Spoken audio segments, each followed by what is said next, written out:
อีหมกหนาแหลมหุบชีกะหลอกพ่องูหางกระดิ่งจะเฮาหรือว่าวันนี้แหละโตกับเฮา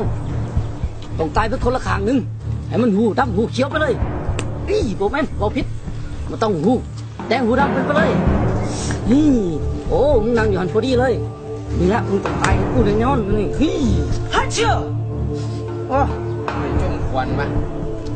เดี๋ยวใส่สาวกระถิ่นคิดว่าสาวกระถิ่นไปฮัลโหลทิ้นป่ะเดี๋ยวอ้ายไปห้ามไปกินตำหมักฮุงห้านเจ๊กีเดี๋ยวเอาไปห้ามท่านนี่แหละละเฮ้ยหมกหนาแหลมยังตัวเฮ็ดจะสิได้จังได๋ที่ไงท้องหน้าคนกวางบ่ไปขี่ใส่หัวใจกูนี่เอาอย่างบอกเนาะเดี๋ยวลงมาเว้ากันก่อนเฮ้ยยังก่อนเดี๋ยวนี้ฮะจบกันเลยมานี่นี่ยังกับเมื่อวานนี่เด้บุญวัดตัวเอาผู้สาวเข้าไปข่าวดีอีกมันสาวแหล่เด็ดแหล่โซใต้นะบัดเนื้อโอ้เชียวเนี่ยมันเรื่องหน้าตาเชียวความสูงความเตี้ยก็กินกันละโอ้คิดแน่ทางก็เสียดึกแป๊กก็เสียเรื่องผู้สาวกันแน่นอนอยู่แล้วเบิ้งใส่กันแม่ตัวคือขี่มาบอกเลยถ้าบอกขี่ใส่เดียวก็พอว่าเอาว่ะเฮ้ยหาสั่งอยู่เป็นใช่ไหมนี่ละหน่อยมันคิดขี้นู้นี่ละผมมีเวลาได้เชียวได้หมดเลยนะตัว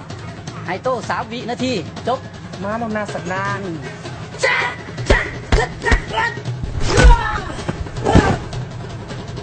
โอ้หาสั่งอยู่นี่ละยังบอกแล้วว่าที่สายสั่งผมมีเวลาเดี๋ยวต้องดูดน้ำมันอีกแล้วให้เวลา3 วินาทีเท่านั้นแหละโอเคละไปนะ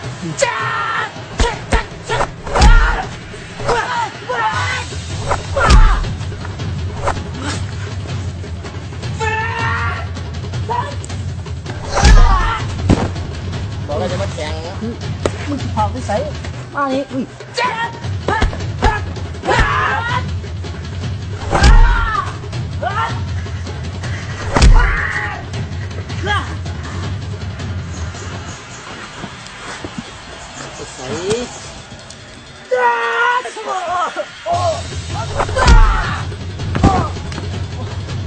มานี่เตียงมานี่ไอ้บ้า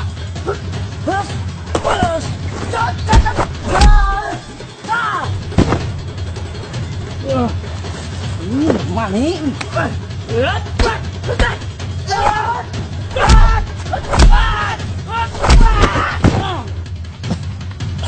โอ้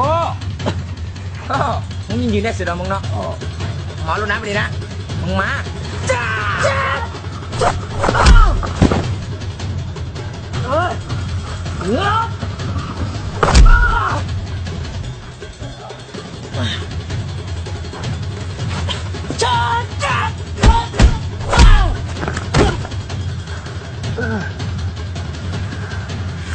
มานี่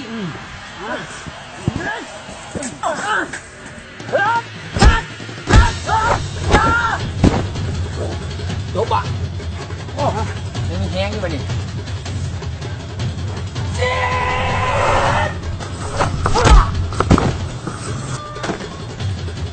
ถึงไหน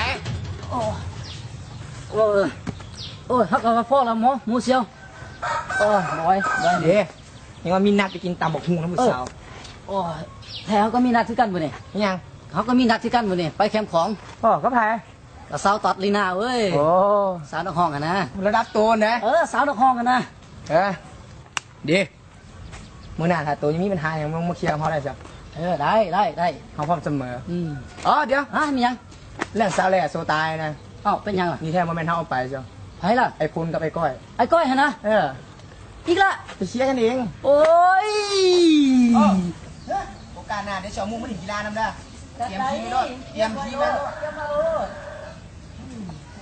มีเวลาตายแม่โอกาสหน้าเชียววางพวกนี้นะ